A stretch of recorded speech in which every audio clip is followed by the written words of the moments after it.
Hi, good evening, good Thursday, and welcome back, and thanks for being a part of the program. More heat, more humidity, and more chances of showers and storms. We've been high and dry and in the middle today, but to our north and to our south, that's not been the case for a lot of folks.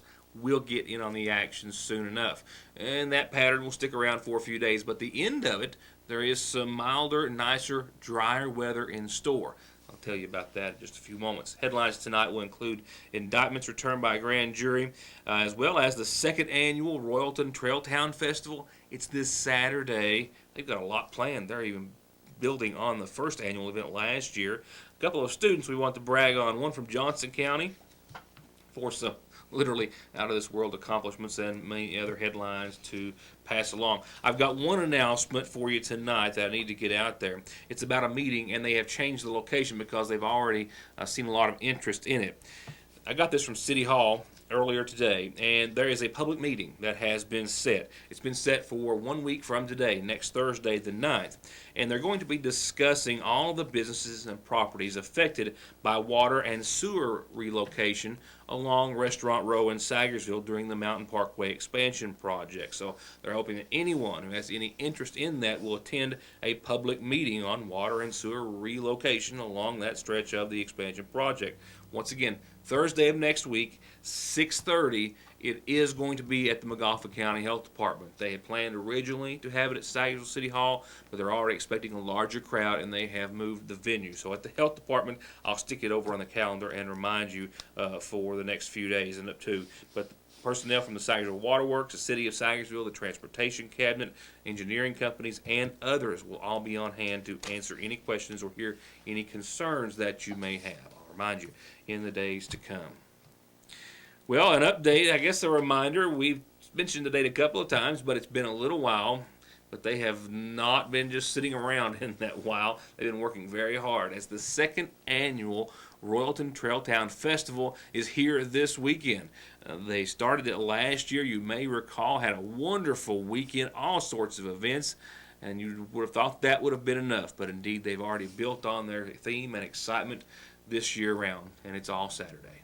Saturday is a big day. Everywhere you look, there are already signs that the second annual Royalton Rail Trail Festival is going to be an even bigger hit than it was last year. The festival bottom is getting prepped as we speak for another full day of events all day long and all sorts of activities for all ages. It starts at 9 a.m. The Reverend Richard Green from the Licking River Baptist Church will be doing a prayer service. And following immediately, we will have the 5K beginning with Larry Lanning taking care of that. And Don Fields will be doing a bike ride following the 5K. So, because some people have indicated they want to participate in both events. And then 11:30, Rondell Reed will be doing a horseback ride on the trail. From about 11 till 1:30, there will be gospel music that will be performed by various churches in the area. And then at 1:30, our bands start playing, and we have 5 awesome bands, like Funkabilly's from Richmond, Kentucky, Idle Times from Prestonsburg, Kentucky, and of course our very own Terry Miller in the Bridge.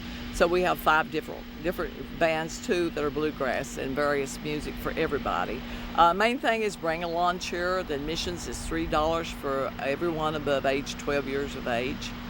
And we have a lot of activities for children this year. We have bluegrass bubble balls that are coming. They're going to have like cotton candy machine, and then we have the inflatables. There we have 4 or 5 different ones of those set up. We have face painting. We have about probably 10 activity tables, plus the great food booths that we're known for, and original Appalachian crafts. So bring a launcher, and we'll have like a cornhole tournament, just all kinds of things going on the bottom. It's worth staying for, I'll put it that way. Admission is just $3. Kids 12 and under get in for free. The 5K starts at 9, as does the bike ride. The horseback ride starts at 10:30. Gospel music at 11. Black Powder Express at 1:30. Idle Time at 3. Mike Haven and the Blue Mountain Grass at 4:30. Funkabilly at 6. 7:30 Sean Howard. And at 7:35 Terry Miller and the Bridge. The Bubbles bluegrass balls that she spoke of, those big inflatable balls that you climb into kind of like a hamster and then bounce off each other, It looks like a lot of fun. They're going to be there. A big bungee jump station, a bounce house, and so much more. A cornhole tournament, all at the festival bottom, where I'm told that there might be some other big changes coming soon. We'll have more on that later. I can tell you right now for certain, though, that in addition to primitive camping at the bottom in about a month, or maybe even a little less, they will have utilities. They'll have your hookups for camping at the festival bottom, making it accessible to everyone to come and stay in the Royalton Trail Town area for a little while longer. And with all that good news, I'll be right back. A couple of students we want to make mention of tonight. Just a delightful report. I tried to reach out and get some first-hand information, but I just unable to do so earlier today. But these students are Morehead State University students, and from the Space Science Center, I have learned that Cody Robinson and Maria LeMaster both teamed up to discover a lost satellite and connect the out-of-this-world accomplishment and learning device back to the 10,000 or so Virginia elementary students that put it into orbit and lost it soon thereafter. I'm in awe at so many young people and the technology that they have so much understanding of that I can't even begin to comprehend, and you're looking at two right here. Robinson is the son of Doug and Michelle Robinson of Georgetown. LeMaster, though, is the daughter of David and Renee LeMaster of Paintsville. They're both students at MSU, and it was a satellite that was built by grade school children from St. Thomas More Elementary in Virginia. It's a 1U CubeSat, and that's over my head as well. But it had a camera as its payload, and that camera would transmit a slow scan TV signal that started out as just one school's project, but later it went viral. It attracted a massive following, ended up all over social media, a lot of the morning news programs on the national level. It was even blessed by the Pope personally. As many as 10,000 grade school children tuned in to hear the satellite after it was released from the International Space Station on May the 16th, but nobody was able to hear the satellite after it orbited. The project developers had partnered with NASA's Goddard Space Flight Center, and they started to consider options to look for the lost satellite. And in troubleshooting the problem, it was suggested maybe the frequency had shifted because of the temperature difference in space. And that became a problem for the grade school students because their antennas were unable to locate the signal as they looked for a very narrow band.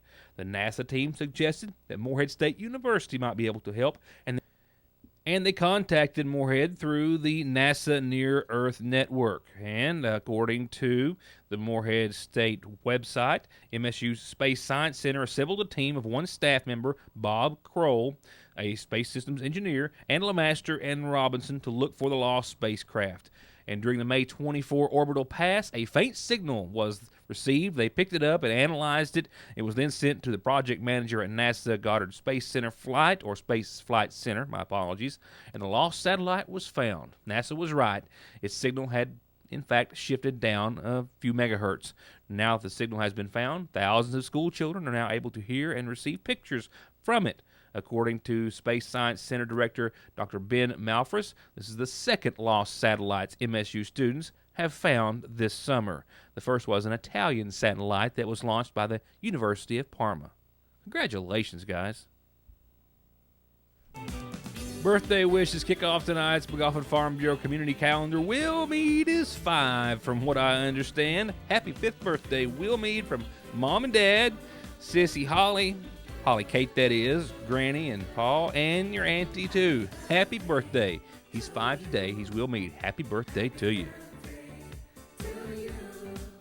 From the Magoffin County Judge Executive's Office, election poll worker checks are ready to be picked up, and you can do so tomorrow and during office hours at the judge's office.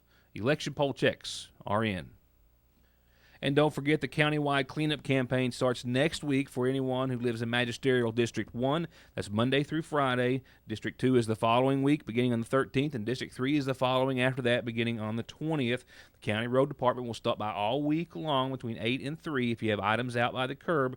As long as they're outside by the curb, they can pick up large appliances, washers, dryers, things of that nature, bulky items, furniture. They can't pick up any construction materials like insulation and windows and wood and things of that nature. They will take tires if they're not on the rim, and they cannot pick up hazardous materials. If you have any questions, you can call Solid Waste Coordinator Frankie Collett at 496-6179. And this is where I've got 2 yard sales to tell you about, and I've kind of goofed here and just caught it. I thought it was the same announcement for the same yard sale, but it's not. You'll understand my dilemma in just a second. First is this announcement that I've got in front of you, and it's the one I had yesterday about a big yard sale coming up tomorrow and Saturday at Bradley Free Will Baptist Church on Burning Fork. It's going to be inside the church starting at 9 o'clock. It starts tomorrow, and it's also on your Saturday as well. And I had in the door when I came back about another huge indoor church yard sale on Burning Fork. This one's at the New Bethel Church on Old Burning Fork Road. They're going to be indoors as well, and they were there today, and they'll be there again tomorrow only. And they say they've got tons of floral arrangements, home decor, baby, boy clothes, new kids, swimwear, and a lot of miscellaneous items. So stop by both locations tomorrow, and then the Bradley Free Will Baptist Church will also be yard selling again on Sunday. Both of them inside. A reminder, the 2nd annual Gullet Reunion this Saturday beginning at 11 in the Ramey Park. Bring relatives, bring friends, bring a covered dish if you can. Bring yourself to the 2nd annual Gullet Reunion. And come to be submerged and find the truth below the surface. Vacation Bible School starts next week, Monday through Friday at Sayersville First Baptist, 5:40 p.m. nightly. And don't forget the pool's open. Ramey Memorial Park Pool is open, and the number is 349-5102 if you need to find out more.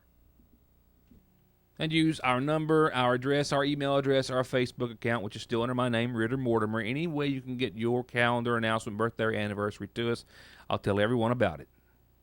And remember, our show is still on our website every day, the following day after it airs on Foothills Channel 40 and Howard's Cable Channel 7. The website is yournewstoday.com. Turning to funeral service announcements, we've learned of the passing of 75-year-old Ellen Fletcher Patrick of Royalton, who passed away on June the 2nd. She was married to Ray Patrick, who survived. She's also survived by son Anthony and daughter Deborah Bailey. Visitation is going to be after 6 o'clock tomorrow and all day Saturday and prior to Sunday services that'll start at 1, all from the Magoffin County Funeral Home. Burial will follow at the Patrick Cemetery at Royalton.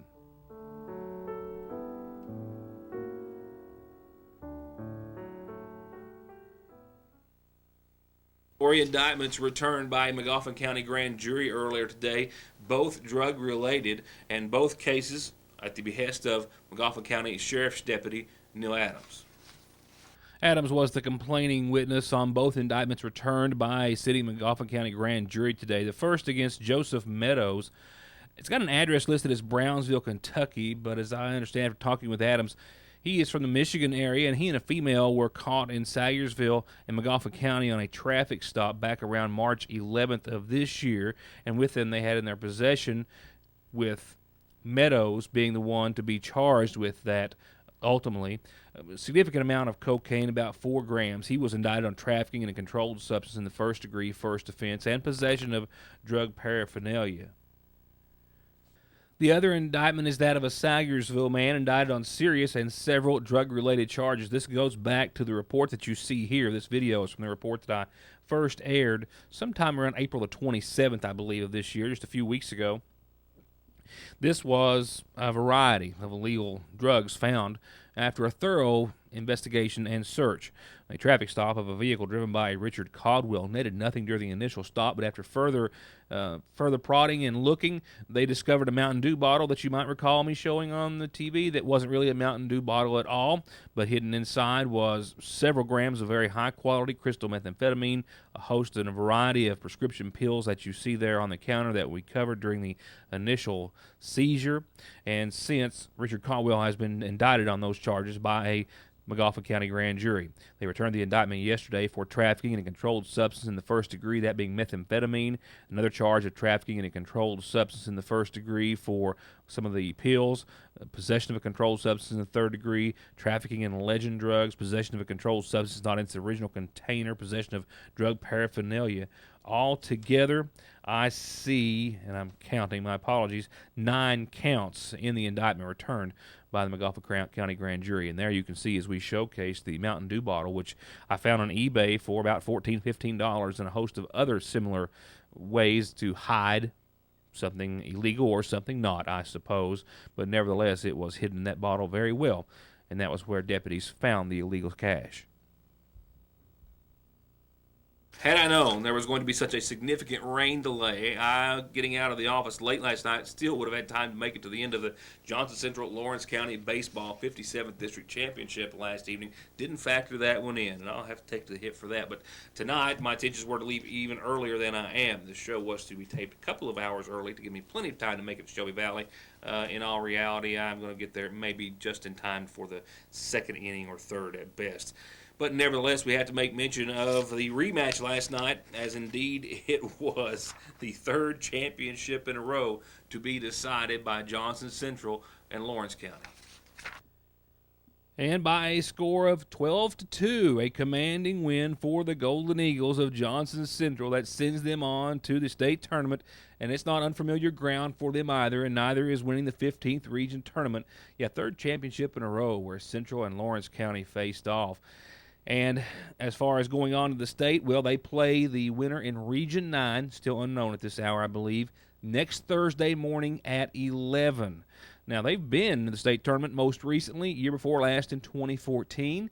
Boys from Central then beat Tates Creek 8-4 in the first round, but then lost to St. Xavier 3-6 in the second. Nevertheless, a congratulatory send-off I'm sure we'll be sending them on, as they dropped only a few games in the season.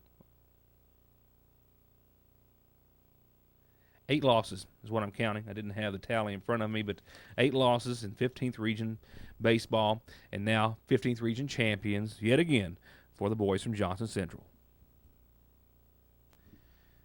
And while I don't expect to get there, as I said just a second ago at the beginning, well, I know there's no way I'm going to make it. I'm still taping the program earlier, and it's getting close to the 6 o'clock hour now, so I'm just going to be ahead schedule just a few minutes. But nevertheless, I'm expecting showers to maybe be more forgiving tonight. Can't say for certain, as they've started to creep in on the eastern Kentucky and viewing area a little bit more, but for the most part, they have managed to stay to our south and north. The other part of the forecast is, and that's what we'll get into now, per your Licking Valley RECC forecast, is low pressure that's coming in that's going to give us a chance for some heavy rains. And they're going to be on and off, but they will be so over the course of your weekend. 24 hours from now, I suspect we'll know quite a lot about that, and we might even be under some showers at that time, as it's going to start to pick up in intensity tomorrow and into your Saturday, and maybe even the latter half of your weekend as well. Good news is we've got some nice weather at the end of all of it. As far as tonight, still have to put a 50% chance of some showers and storms on it. And then some patchy fog in the early morning hours tomorrow after 5 a.m. And mostly cloudy skies are going to continue to hold on throughout tonight. Tomorrow, I think we'll have that same 50% chance of showers and thunderstorms. And we'll see, I think, partly sunny skies and temperatures closer to 80 tomorrow. We have a better shot tomorrow at some showers, I think, maybe than today. But the really good shot really comes into play on your weekend. By Friday night, we'll see a bit of a break possibly, but still mostly cloudy skies. And then by Saturday, a likelihood of some showers, maybe even thunderstorms, and some heavy rain at times. It's not going to be a washout, and I think you'll have to take an umbrella to you if you're going to the Royalton Rail Trail Festival or taking in any other events outside over the course of Saturday. But I think they'll still be able to get them in. That's what we're hoping for. 80 and 63 for your high and low, and yeah, you can see that 70% chance of showers. A good chance Saturday, more of a likelihood Saturday night. And I'm sad to say that showers and thunderstorms are also likely into your Sunday up until about 2 p.m. or so in the afternoon. After that, the chances will diminish. We'll see 75 and 58 for day highs and lows on your Sunday, and the mid-70s and mid to upper 50s are going to stick around thereafter. The good news is we're talking about 76, sunny and dry and clear on Monday, and on Tuesday, the same, and on Wednesday, more mid-70s and more full-blown sunshine and dry, low humidity conditions above. That's it. I'm off to Shelby Valley. We'll see how this one turns out for the Lady Hornets and the Lady Eagles of Johnson Central. I mean, how many times can they meet in the championship round of any given tournament? Well, they will do so again tonight. We'll have highlights for you tomorrow. Magoffin County Library Board meeting from earlier in this week and some other big headlines we're working on. So join us to wrap up another week, albeit a shortened one, for more of your news today. We'll see you back here tomorrow night. Thanks.